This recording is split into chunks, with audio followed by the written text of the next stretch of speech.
1485 सुल्तान बज़दम दोयम ने मजहबी पेशवाओं और उस वक्त की इस्टेब्लिशमेंट के साथ मिलकर प्रिंटिंग प्रेस पर पाबंदी आयद कर दी। मकसद अपने इक़्तिदार को तूल देना था, जिससे ऑटोमन एम्पायर यूरोप में होने वाली साइंसी तहकीकात से बहुत दूर रही।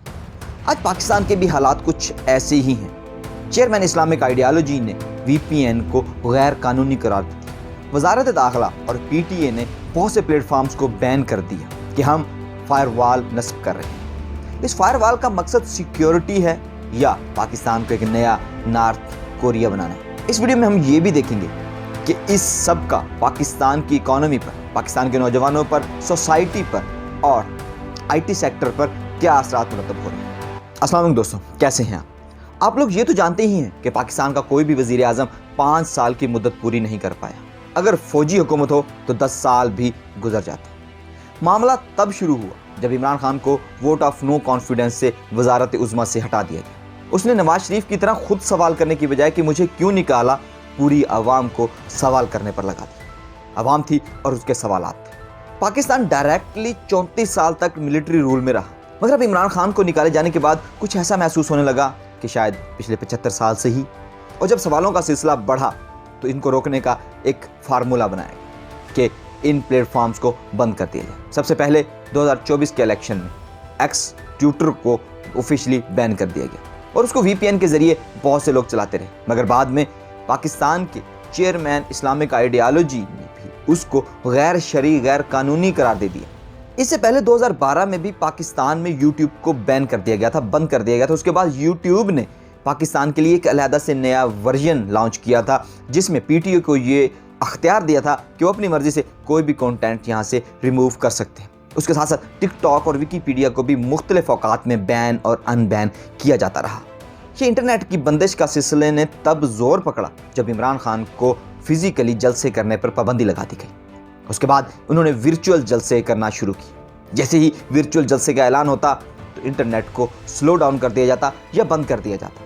और ये फिर सिलसिला ऐसा चला कि इमरान खान जैसे ही किसी एहतजाज की कॉल देता, फ़ौरन से इंटरनेट को इंटरप्ट या बंद कर दिया जाता, जिससे हमारे मुआशरे, मुआशरती और इकोनॉमी जो पाकिस्तान की पहले ही एक फ्रेजाइल कंडीशन में है, उसके ऊपर बहुत बुरा असर हुआ।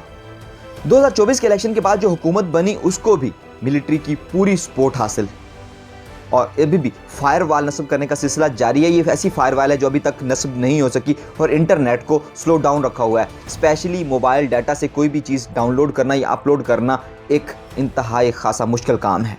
इन सब चीज़ों ने पाकिस्तान के मुआशरे पर, इकॉनमी और स्पेशली आम आदमी पर क्या असरात डाले हैं, आइए देखिए। दुनिया की $9 बिलियन की तिजारत इंटरनेट से जुड़ी है। इसे एक सिंपल टेक्स्ट मैसेज तक महदूद कर देने का मतलब क्या है? सिर्फ साल 2023 में इंटरनेट बंद करने की जो कीमत पाकिस्तान ने अदा की वो $238 मिलियन और इससे तकरीबन 82.9 मिलियन लोग मुतासिर हुए। जबकि इससे पहले 2022 में अगले 3 साल में पाकिस्तान अपनी IT एक्सपोर्ट को $25 मिलियन से ज़्यादा करने का तहैया कर चुका था। इंटरनेट की बंदिश से सिर्फ यही नुकसान नहीं हुआ, इसके साथ साथ जो इंटरनेशनल कंपनीज थी उन्होंने ख़राब सियासी सूरत हाल की वजह से पाकिस्तान के अंदर इन्वेस्टमेंट करने से माजरत कर ली। पाकिस्तान में बेहतरीन इंटरनेट प्रोवाइड करने, IT एक्सपोर्ट को बढ़ाने के लिए बेहतर इंफ्रास्ट्रक्चर बनाने की बजाय इसे मज़ीद बिगाड़ा, तोड़ा मरोड़ा और तबाह किया जाता रहा। VPN को गैर कानूनी करार देना एक अजीब बात थी, क्योंकि दुनिया में बहुत सी कंपनीज, बल्कि ज़्यादातर जो ऑनलाइन काम करने वाली कंपनियां हैं, वो VPN का इस्तेमाल ज़्यादा करती ताकि अपने डाटा और क्लाइंट के डाटा को सिक्योर किया जा सके। जैसे कि पाकिस्तान में Amazon बंद है, लेकिन VPN का इस्तेमाल करके Amazon के ऊपर काम करके आप रोज़गार कमा सकते हैं। मगर VPN को भी गैर कानूनी करार देकर लोगों से, आम आवाम से ये रोज़गार भी छीन लिया गया। इसके साथ साथ पाकिस्तान में 3 लाख से ज़ायद फ्रीलांसर्स थे, फूड डिलीवरी और बहुत से राइडर्स जिनको इंटरनेट प्रॉपरली ना मिलने की वजह से वो बेरोज़गार हुए। और सिर्फ बेरोज़गार ही नहीं हुए, इनकी रेटिंग भी डाउन हुई, जिसकी वजह से इनको मिलने वाला काम इंडिया और बांग्लादेश में कन्वर्ट हो गया और वहाँ के लोग इससे फ़ायदा उठाने लगे। सियासी अदम इस्तेहकाम, high inflation, low standard of living, unemployment और अब इंटरनेट के शट डाउन होने से पाकिस्तान में इतना ब्रेन ड्रेन हुआ कि पिछले 2023 में बहुत ज़्यादा लोग मुल्क को छोड़कर चले गए। उनमें ज़्यादातर तादाद थी पढ़े लिखे नौजवानों की, जिनमें डॉक्टर्स, इंजीनियर, IT एक्सपर्ट्स और अकाउंटेंट्स थे। تو اس کا ازالہ کون کرے گا اور کیسے ہوگا؟ کیونکہ جو ہماری ایلیٹ اشرافیہ ہے اس کو اس سے کوئی کنسرن نہیں، وہ صرف بیسک کموڈیٹیز پیدا کرنے اور وہ ریئل اسٹیٹ میں انویسٹمنٹ کرنا زیادہ مناسب سمجھتے ہیں، کیونکہ ان کے لیے سب کچھ وہی اور وہیں سے ان کو زیادہ پروفٹ ملتا ہے۔ جبکہ دوسری فیلڈز میں اگر کام کیا جائے تو وہ پاکستان کو پوری دنیا میں ممتاز کر سکتے ہیں، جیسے کہ ٹیکسٹائل کی ایکسپورٹس اور سروسز دے کر I T exports. Internet shut down یا انٹرنیٹ سرور سلو کرنے سے پہلے پاکستان آئی ٹی سیکٹر میں سروسز پرووائڈ کرنے والا ایک بہترین ملک بن کر ابھر رہا تھا، مگر اس شٹ ڈاؤن نہ صرف ان کا روزگار چھینا بلکہ ان کو یہ ملک چھوڑنے پر بھی مجبور کیا جانے لگا۔